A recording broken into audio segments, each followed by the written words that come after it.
It's the announcement that made the world smile. How wonderful. At last they've done it. The stage is set for a worldwide celebration. It's like, yes, she's done it at last. Those in the know I have been invited to the royal wedding, and I'm very honoured to have been invited. reveal their secrets about the wedding of the century.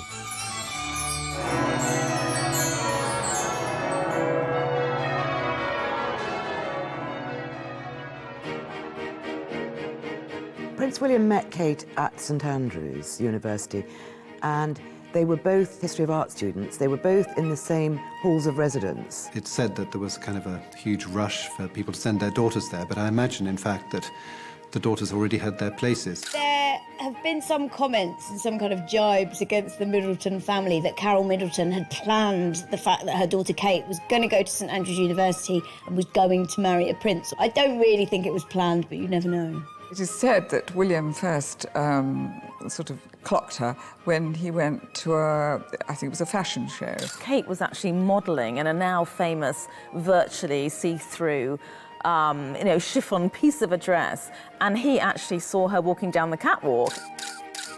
The photograph of it was filed to all the newspapers in London, and I looked at it and thought, oh, no, she's a brunette. William doesn't like brunettes, he likes blondes. How wrong was I? And William was right in the front row, and there was Kate, and he thought, wow, she's hot.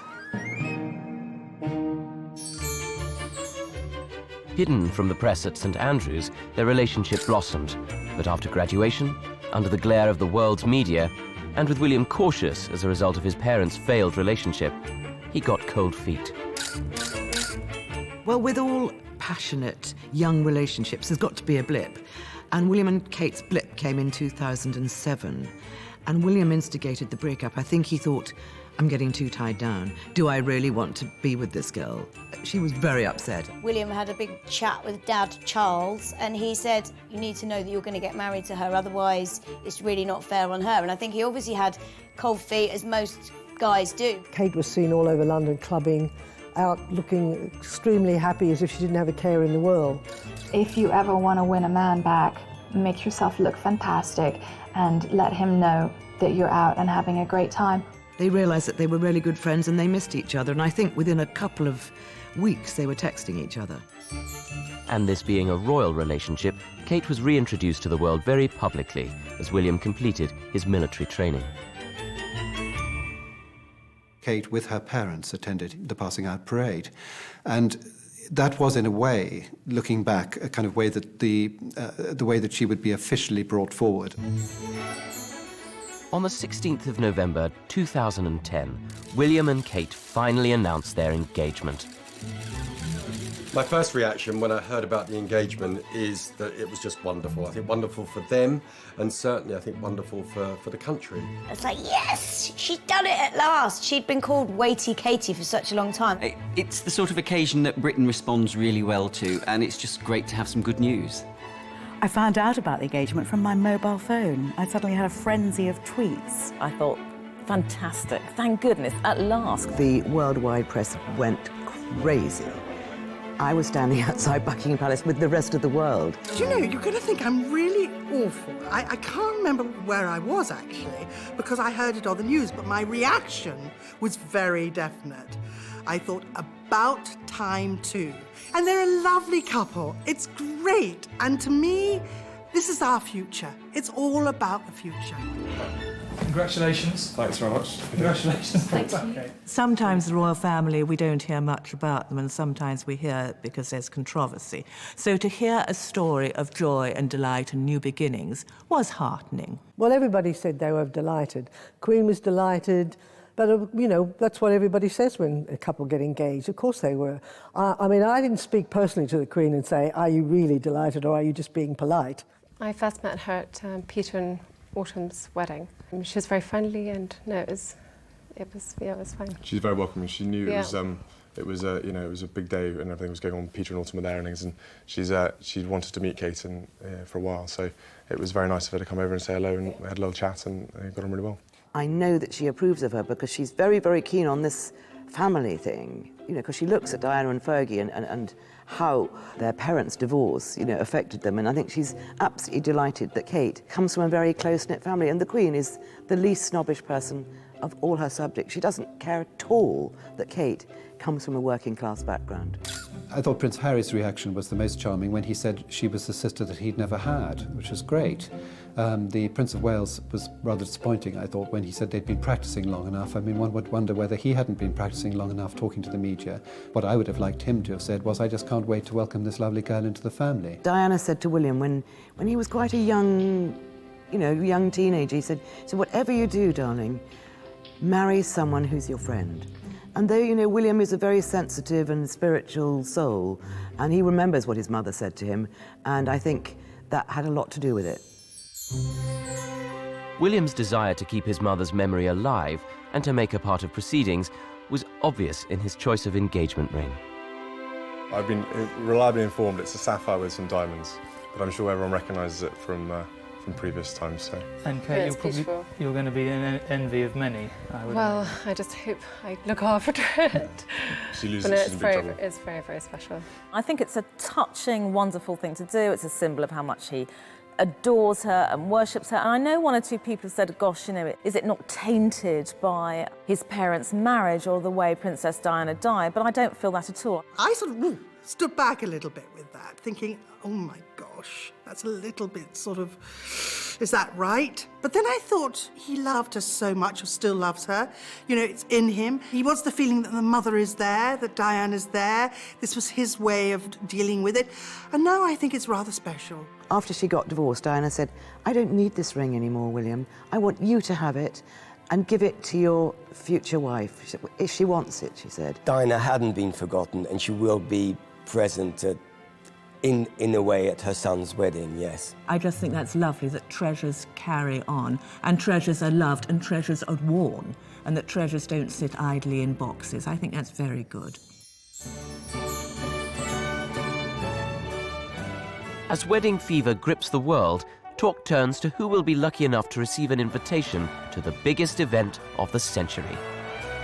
I have been invited to the royal wedding, and I'm very honoured to have been invited, and I'm in a little bit of a quandary about what I'm wearing because I think it's very unfair to wear a big hat. I did think this morning perhaps I ought to invest in a new hat that was fairer to the person who was sitting behind me. There'll always be a couple of celebrities. I think Elton John is going, people like that. I was very surprised when the Duchess of York wasn't invited. I think the wedding would have been a more fun party had she been included.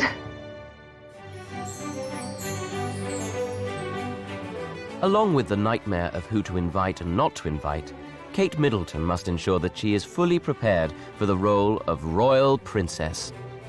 I always think of Kate Middleton as being very poised. She's self-assured, she's confident without being overly so. She seems like she's just really a complete natural in the role. She almost seems like a princess already. She's really overshadowing William, though. He's in the background of all these photos, his kind of slightly balding hair just wisping about in the wind, while she's there looking glamorous with her fascinator and amazing makeup. I really sense a maturity in Kate that, of course, Diana didn't have. Diana was much younger, 10 years younger at the time. And that 10 years is significant. Diana was little more than a child. She had no experience whatsoever. She was teaching at a kindergarten.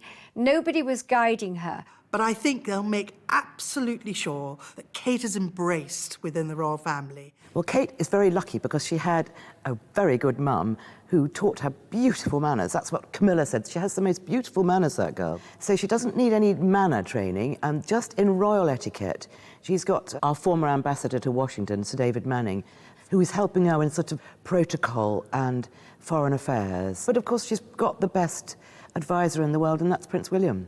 I don't know the ropes, really. William was obviously used to it. But no, I'm willing to learn quickly and work hard. And She'll do really well. Yeah. We'll do very well. When somebody says they're very willing to learn, a lot of people are very willing to help.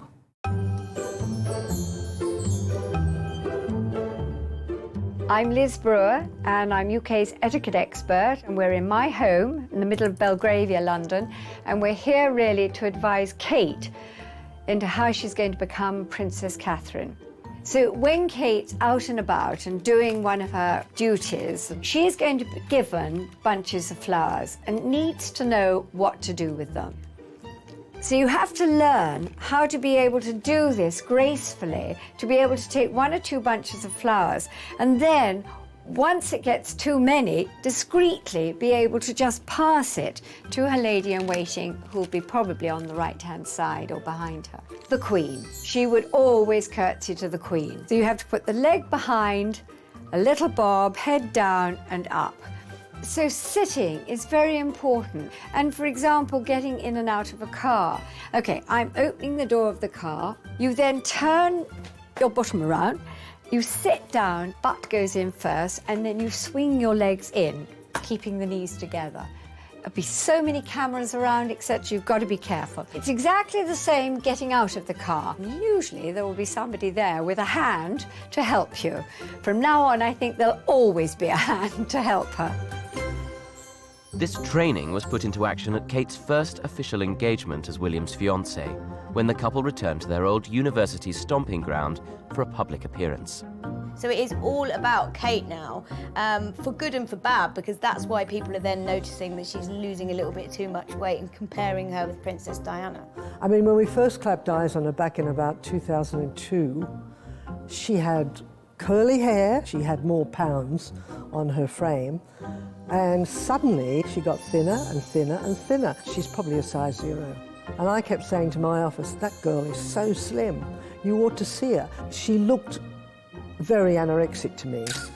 Kate's weight loss will always draw comparisons with Diana and her bulimia. None of us want to see her looking pale and drawn and sort of skeletal walking down the aisle. Any bride about to get married is going to have a huge amount of pressure. It's the biggest day of your life. And even if you're having a very low-key wedding, this is still going to sort of be overwhelming in terms of pressure.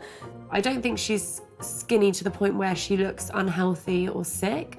I think she just wants to look really, really good for her wedding day. Coming next, Britain's top hairdresser, Nicky Clark, creates hair fit for a princess.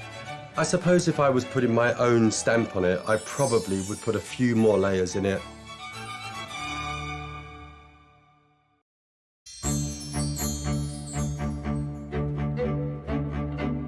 So, with the engagement announced, the wedding preparations begin. One of the biggest decisions a bride has to make on her wedding day is what to do with her hair. And Kate Middleton has more pressure than most. How should Kate wear her hair on the day? Well, look, speaking as a lady who has always had her hair up, I like hair that is taken away from the face. A lot of brides with long hair wear it up on their wedding day because you stick it up with 5 million pins in it and lots of lacquer, and it stays like that all day and half the night. But we know Kate as a girl with long hair, wonderful, moving, shiny, glossy hair. And I think to see her with her hair up, she'd look like a stranger. She has beautiful hair, and I'm sure William loves to see Kate's hair, you know, these great chestnut tresses down over her shoulders. Probably William loves all that hair spread out on a pillow, so I don't think we've got any say at all.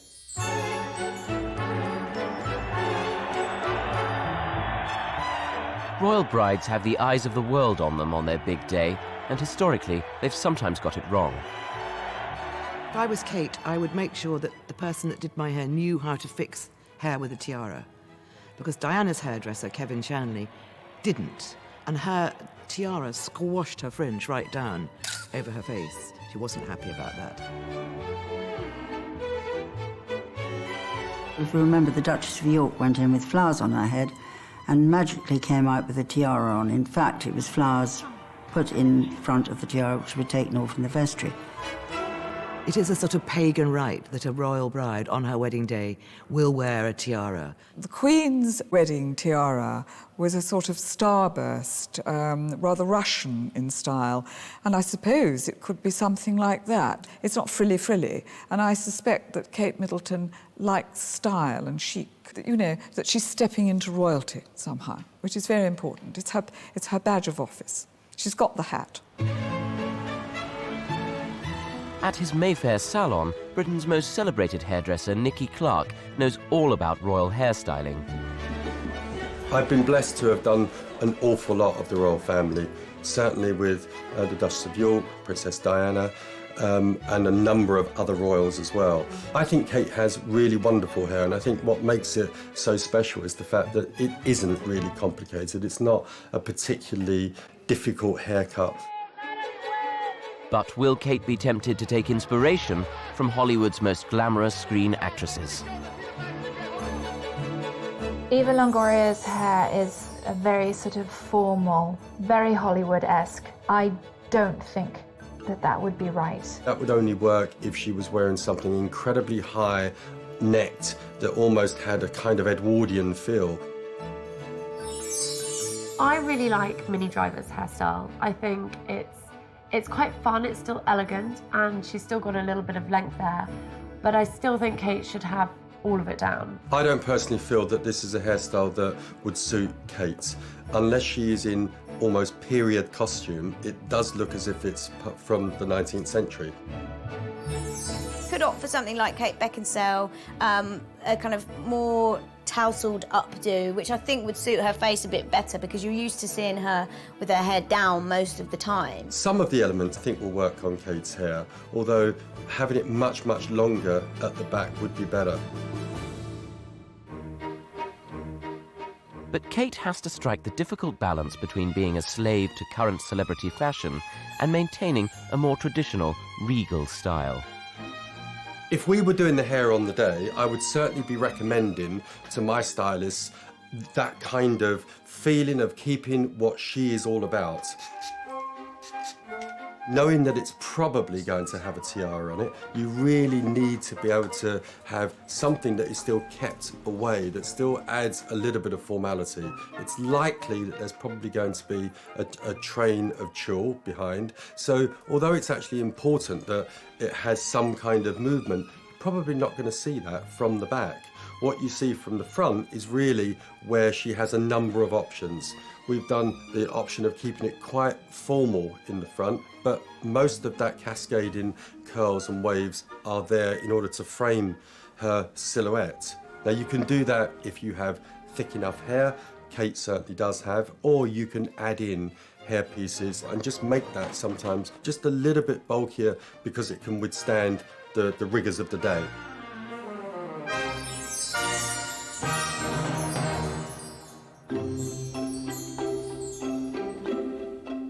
The dress. Everybody's speculating about the dress. Walking down the miles of aisle at the Abbey, she's got to please an awful lot of people. First of all, she's got to please herself. The next person she undoubtedly wants to please is her groom. Then it's her family, then his family. Then, for a royal bride, she's also got the eyes of the world. The planning of her, not just her wedding, but her dress will be important. I think Kate will stay simple. I think it will be glamorous, but I think it will have huge amount of elegance and style. We're all dying to know what Kate's dress is going to look like. I imagine she'll be ivory white, cream, something classical. I think it's going to be quite a simple design to silhouette her beautiful figure. Obviously, the last big royal wedding was the wedding between Prince Charles and the then Lady Diana, so you're going to compare the dresses that Diana had to Kate. She'll probably want to have a point of difference to Diana in every way, even down to the detail. Diana's was a complete meringue.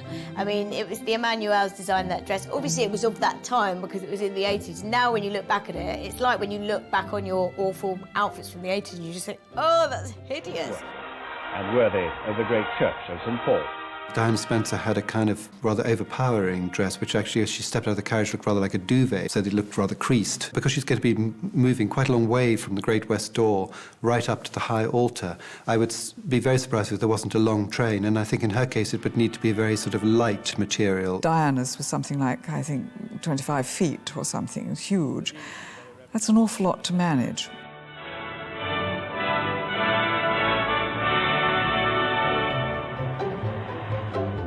Whether Kate takes inspiration from history or decides to opt for a more contemporary look is largely in the hands of the person who is commissioned to design her dress. Who's going to make Kate Middleton's dress? It's the million-dollar question. I don't know who'll design Kate's dress, but I rather feel it will be the creme de la creme of designers, because that's what the Middletons are like. They want the very best for their children. And I can't believe that she would choose someone unknown.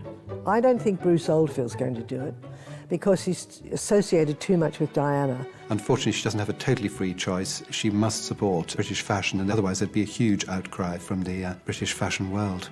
The person that seems to be holding that golden ticket is Sarah Burton, who is the head designer for Alexander McQueen. The McQueen house has denied it, but you're going to deny it, aren't you? There are lots of people, too numerous to mention. Goodness, it really does tax the mind. Coming next, 3 of Britain's leading designers revealed their vision for Kate's wedding dress.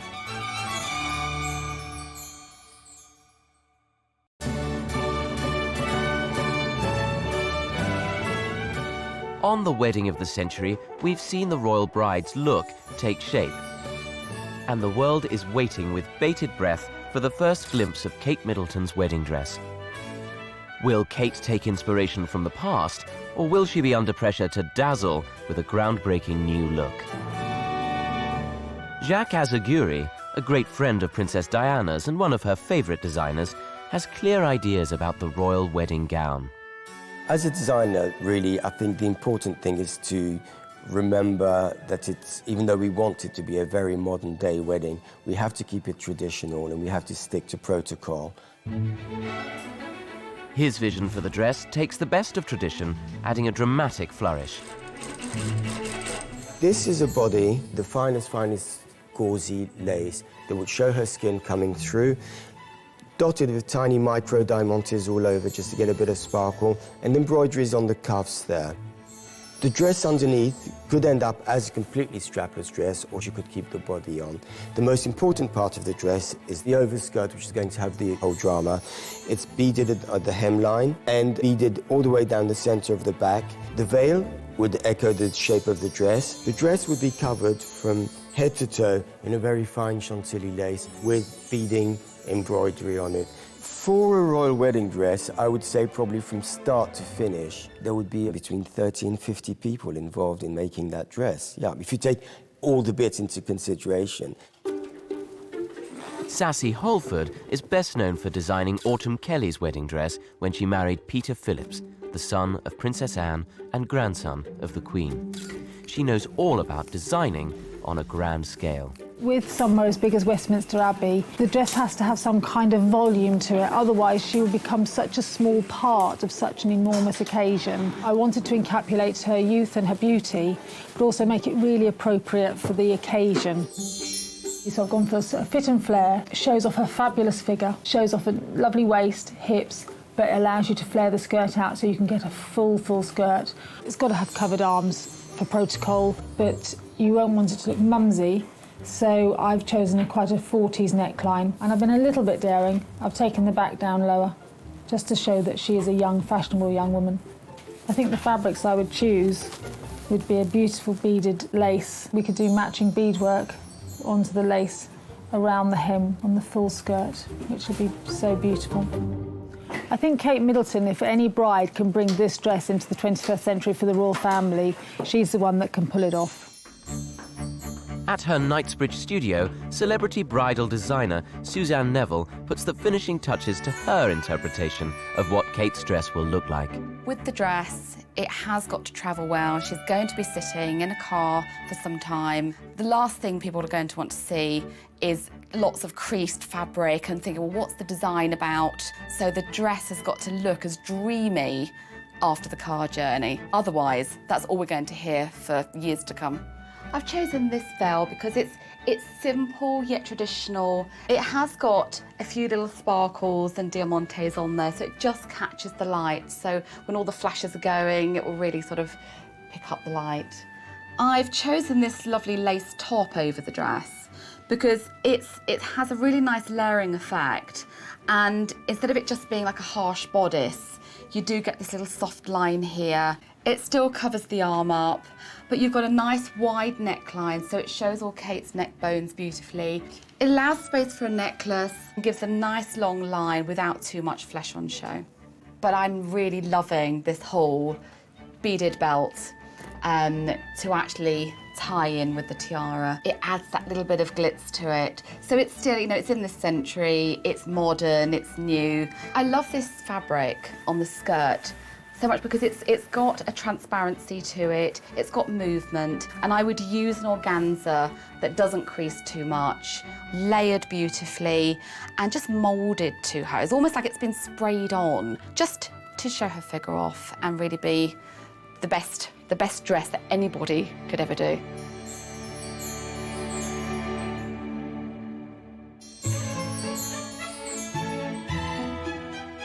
No bridal look is complete without a bouquet, but will the English rose pick tradition or follow a blossoming new trend? Bouquets are enormously important. They're a lifeline. Apart from anything else, you've got something to clutch. In the past, all the royal brides have had large bouquets.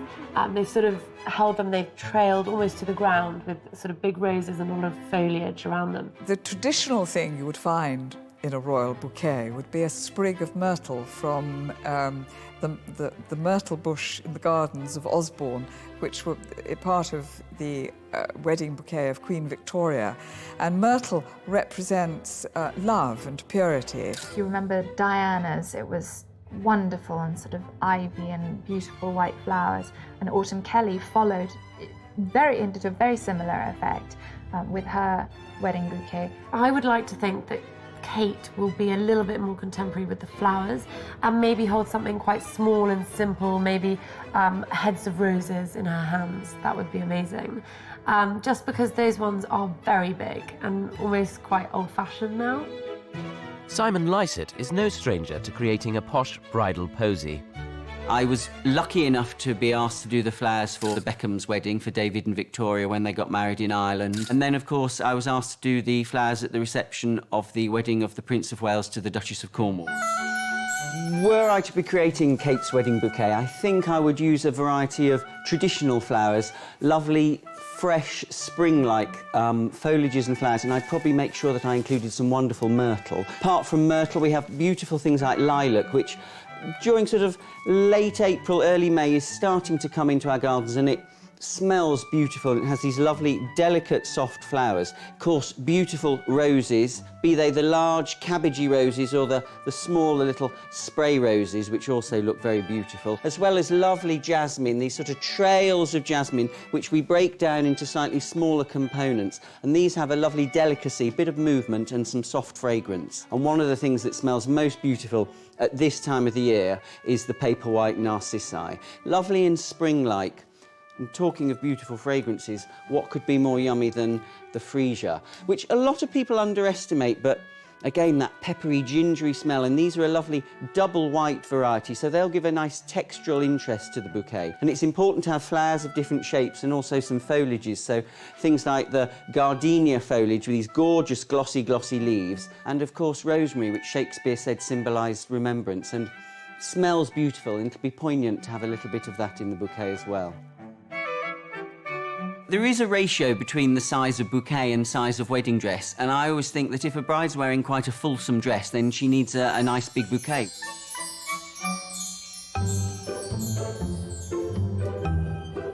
In terms of the stag and hen, Prince Harry is the organiser of the stag. If Harry's got anything to do with it, it'll be a riot.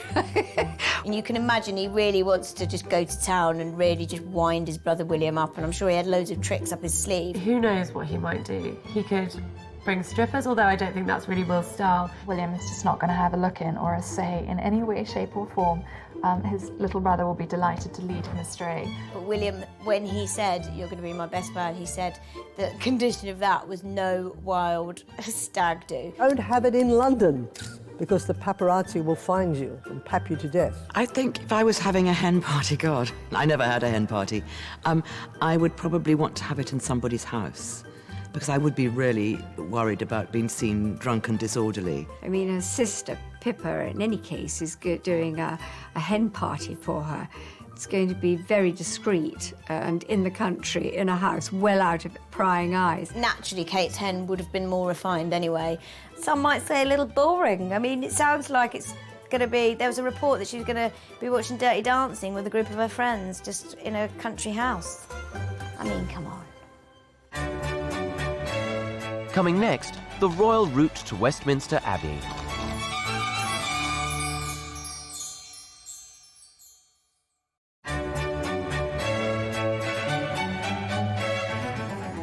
The wedding of the century has anticipated gowns and flowers, but now it's the big day.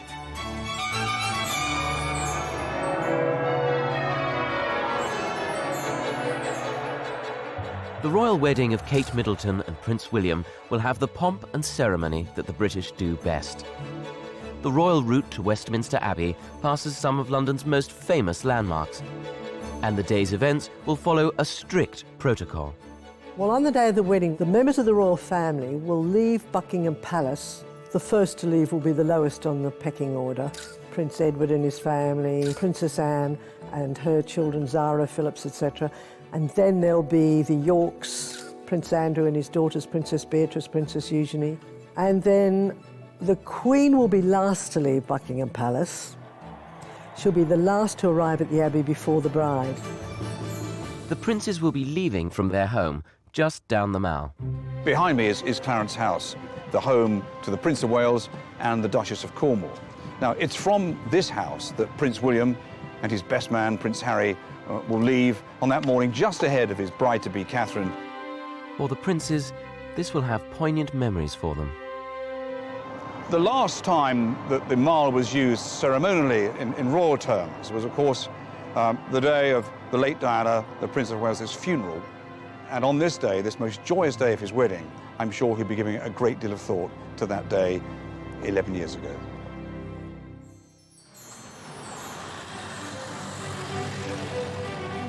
As William and Harry wait at Westminster Abbey, Kate Middleton will be leaving Buckingham Palace with her father.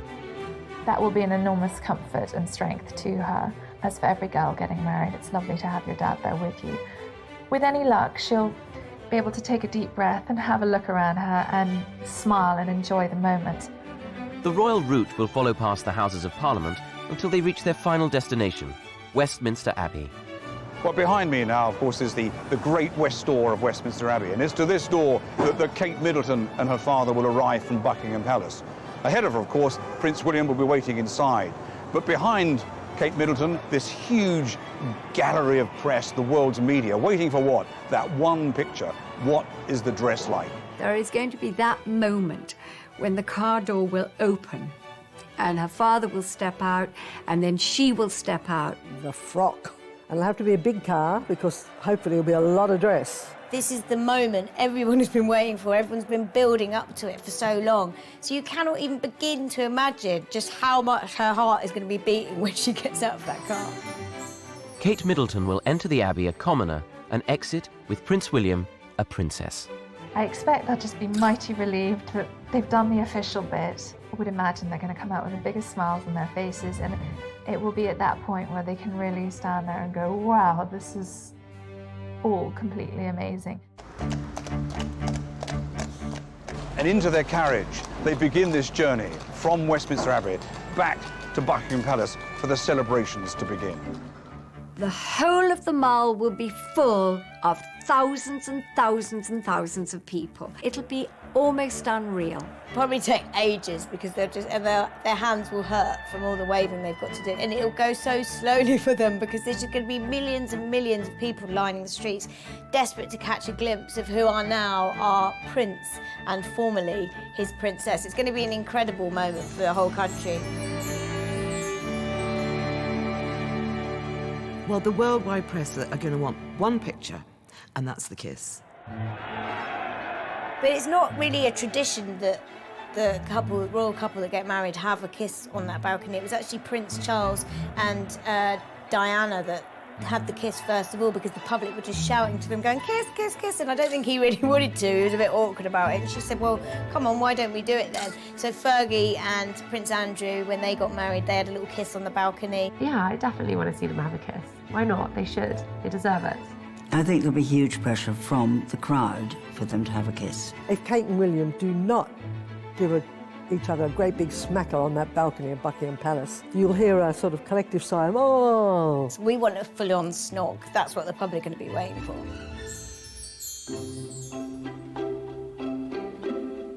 Britain has undergone a culinary revolution, producing exquisite food nationwide, and with it, a new breed of celebrated chefs. I'm so interested to find out who's going to be catering for the royal wedding and whether or not they will use some of our wonderful celebrity chefs. They may bring Rick Stein in from Cornwall to do a fish starter. I doubt it very much. They'll be using Heston, I wouldn't imagine. But they could do. And maybe Hugh Fearnley-Whittingshaw for the starter. Hugh and Prince Charles share very, very similar food values. And I'd like to see Jamie Oliver. Jamie Oliver's worked so hard for British food, and I think he's got a warm affection in everyone's hearts. So the evening celebration, which again is in Buckingham Palace, hosted by Prince Charles. Kate Middleton then, as Princess Catherine, she will be able to go up to her room with Prince William, and she will change, and they'll have a rest. No doubt they'll consummate the marriage. But what food would one serve at a right royal occasion? I think William and Kate will choose a predominantly British menu and will very much use local and seasonal food.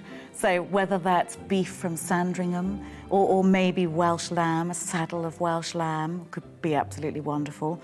I think they'll start with Scottish salmon, of course. I would have a cannon of lamb, beautiful, beautifully pink, and you know what I would do? Serve it with Jersey rolls, which will be just in season. I mean, how exciting with that? With lots of parsley, lots of butter on the table. How delicious. The pudding, I can't tell you what it will be, but I'm certain it will be absolute fantasy. It's been a tradition over the last century that all royal weddings, the menu is finished with strawberries and cream. How delicious is that?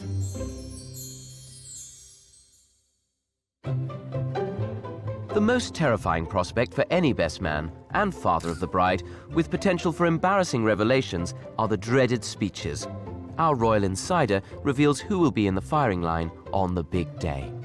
Obviously, Prince William will make a speech, and his best man will make a speech, which is Prince Harry. Maybe a representative from the Middleton family. And I think if Prince Charles feels like speaking, he might speak, but I would say that definitely the Queen won't speak. She makes a lot of speeches. I think she ought to be given a time off.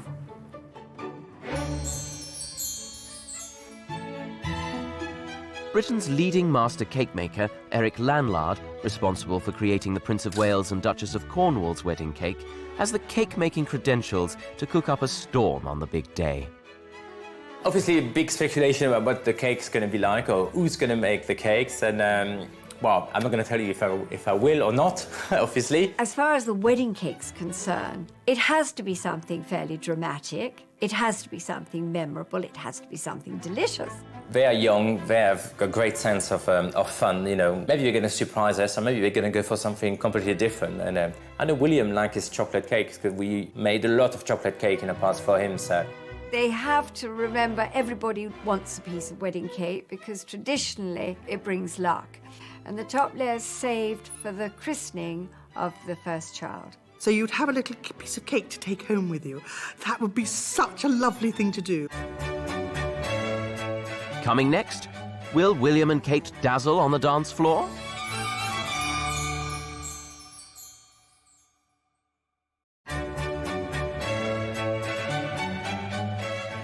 The wedding of the century has shown us the route to Westminster Abbey, but with the pageantry over, let's dance. Prince William and Kate Middleton have form when it comes to letting their hair down, but on a royal occasion, the pressure is on.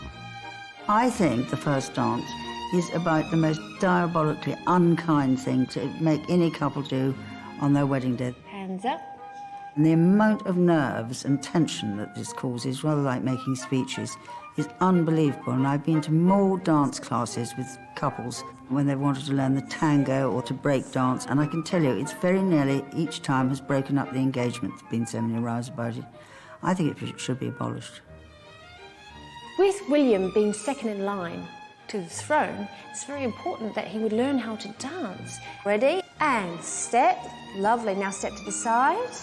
We would expect him, as he is a gentleman, to be able to just do a few basic steps. But a little bit wonky there. Let's go the other way. For their first dance, I'd like to think that they would do a classic waltz or something really, really beautiful, a lovely classic dance. 1, 2, you almost got a foot then. I mean, obviously they have a song that they both like. I'd love to think that their first dance will be to I've Had the Time of My Life from Dirty Dancing. That's it. Guide her, don't push her. Wouldn't that be amazing? And then Prince William can just dance down the aisle a bit like Patrick Swayze. Twirl in. Nice, hand over the top. Don't drop her, and beautiful.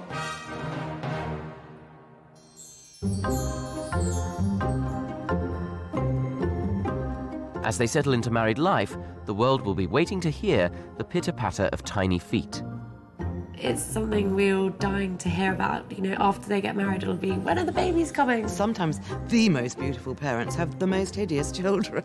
Now, who has the stronger genes? That's an interesting one. They're both very good-looking people, so they'll have good-looking babies, definitely. Kate's got green eyes, William's got blue eyes, so they'll probably have fairly light-eyed children. Well, he's got quite a soft, plump little face, and he always did have as a baby. She's got more finely honed, defined features. But if they have any sons, they'll start worrying early on about patches in their thatch. William and Kate will be under pressure to keep with royal tradition when it comes to naming their offspring. It would be good to go for a royal name, but also a name which they feel comfortable with. I think that perhaps they might pick traditional names for their children. You see, she's Catherine Elizabeth, and William is William Arthur Philip Louis. I think Prince Charles wanted to call him Arthur, and Diana said, not on my Nelly. Princess Anne surprised us all by calling her daughter Zara. I don't think we'll be looking at Tallulah or Apple. I don't think so. They'll probably call their son Philip, because William is very, very close to his grandfather. If it's a girl, I'd suspect the name Diana will appear somewhere along the line. With a lifetime of royal duties ahead on the world stage, will William and Kate buck the royal trend and maintain a happy marriage? I think it's a marriage made in heaven.